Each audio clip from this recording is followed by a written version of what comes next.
After the devastating attack on Pearl Harbor, America was reeling. The images of burning ships and black smoke haunted the nation.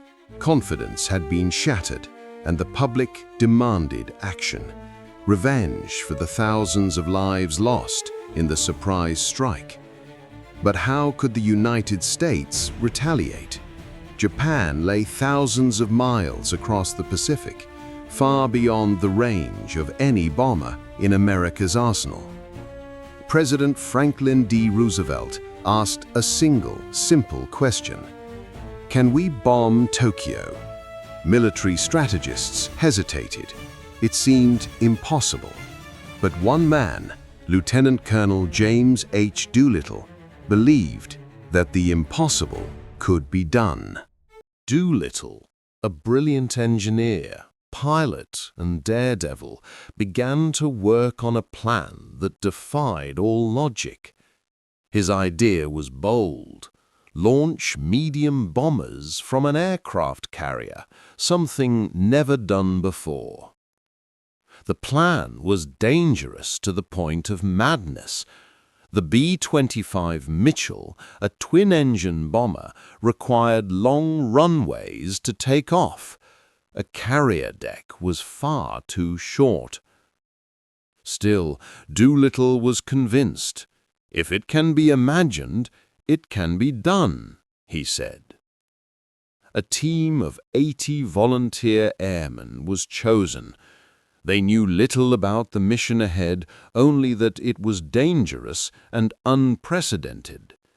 Their training took place in secret, learning to lift off from impossibly short runways, navigating without radio contact, and surviving with minimal fuel.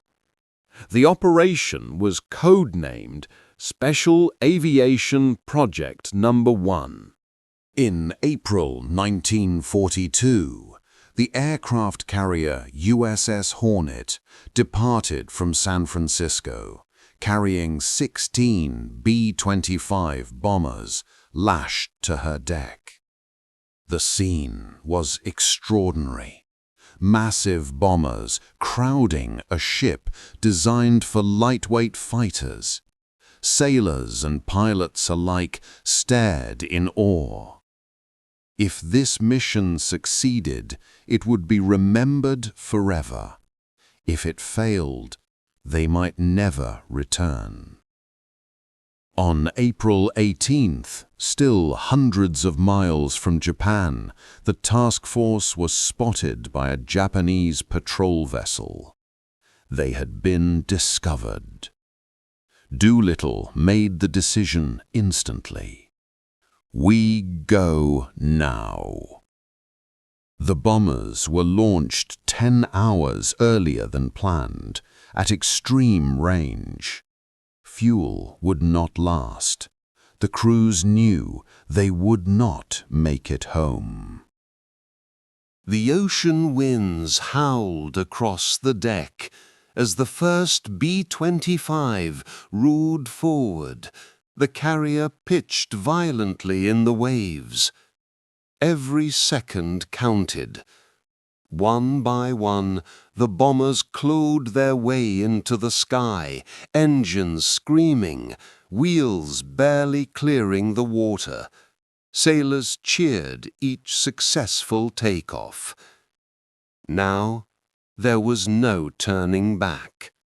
For hours, the bombers flew low over the sea, skimming the waves to avoid detection. The crews were silent, each man alone with his thoughts.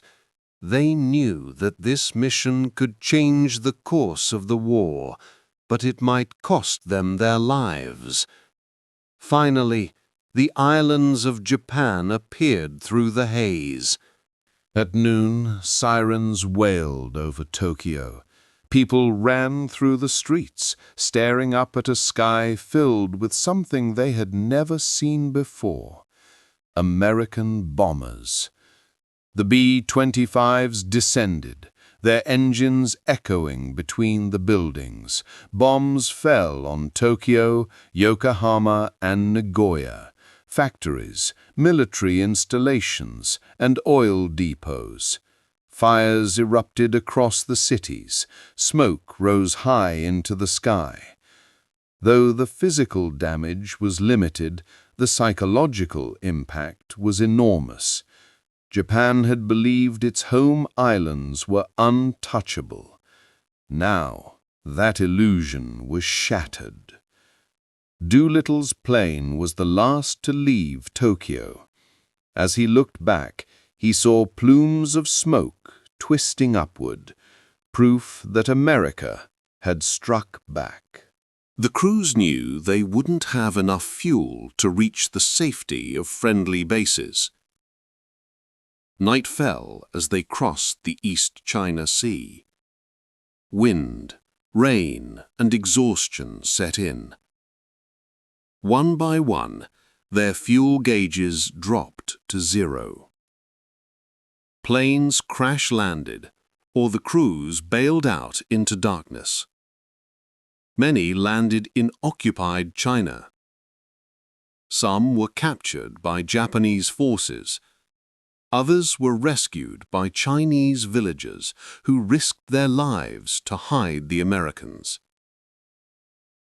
Doolittle himself parachuted into a rice field and thought the mission was a total failure. He expected to be court-martialed for losing all 16 bombers. But he was wrong. When news of the raid reached America, the reaction was electric. Newspapers called it a miracle of courage. Morale across the nation soared. Finally, the United States had hit back. President Roosevelt announced to the press that the bombers had taken off from Shangri-La, a fictional place, a clever ruse to keep the enemy guessing. In Japan, the shock was immediate and deep. The emperor was furious. In retaliation, Japanese forces launched a brutal campaign in China, killing an estimated 250,000 civilians in retribution for helping the Doolittle Raiders. The cost was terrible, but it showed the Japanese military that America would stop at nothing. Of the 80 airmen, 3 were killed during the raid, 8 captured, and 4 executed by the Japanese. The rest eventually returned home, heroes of a mission once thought impossible. Doolittle received the Medal of Honor, but he remained humble, saying, "Courage is doing what you're afraid to do. There can be no courage unless you're scared." The Doolittle Raid did not destroy Japan's war machine, but it changed everything. It forced Japan to pull back its defenses and provoked a chain of events leading to the Battle of Midway, where Japan suffered its first major defeat. Years later, surviving raiders would meet annually to remember those who never came back.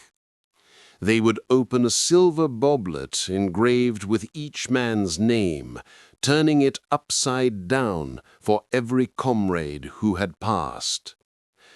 The Doolittle Raid stands as a symbol of bravery in the face of hopeless odds, a story not of victory through might, but through willpower, innovation, and sacrifice.